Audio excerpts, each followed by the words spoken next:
Good morning, church. It's good to be with you today. We're in John chapter 8, and Jesus says, I am the light of the world.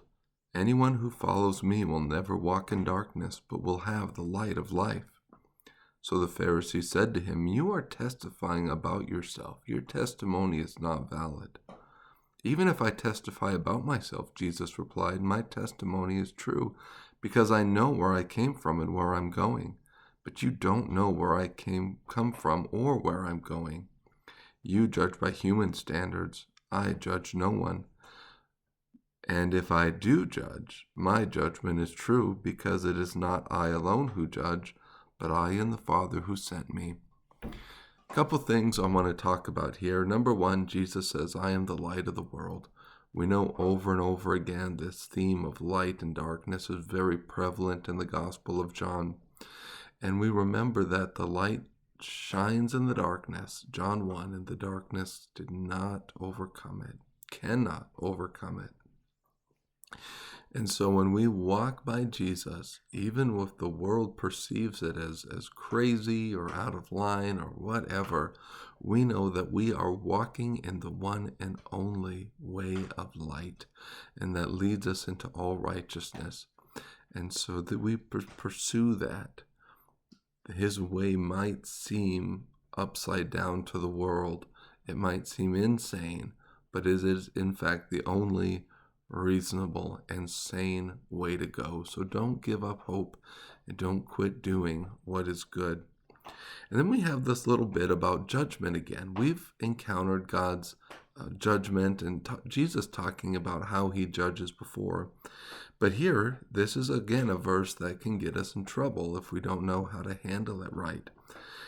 Jesus says, verse 15, you judge by human standards, I judge no one. And we know that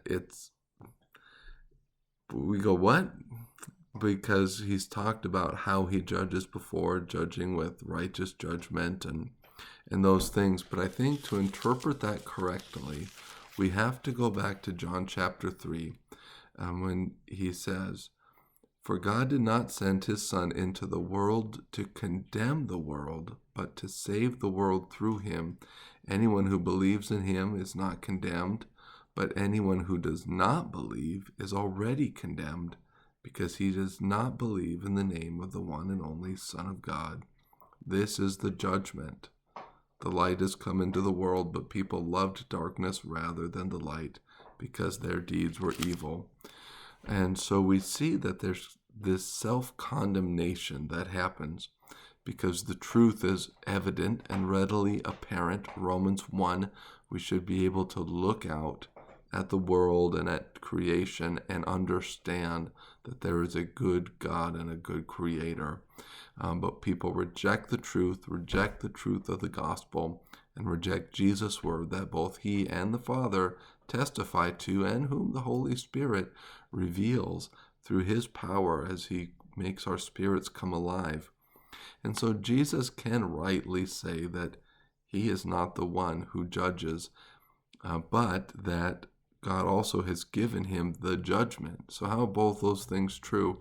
Well, we see that Jesus is the Word, and he speaks only what the Father says. And so he is the spoken word and the revelation of God's will. And so he is the standard of judgment, but he is not the one issuing the judgment, because it's the words of the Father. And so Jesus says, look, here's the bar. I'm not the one coming to condemn. I bring salvation. But if you reject this message, you are already condemned, and you have condemned yourself because you've rejected the light and chosen to walk entirely in the darkness. And so that's the part of coming to understand how this system of judgment of God works. I'd love to hear your thoughts on the matter and how you can reconcile some of these things that come up. But let's keep reading, keep digging, keep desiring the truth of God. And we know that he'll give us the desires of our heart. Love you, church. Talk to you soon.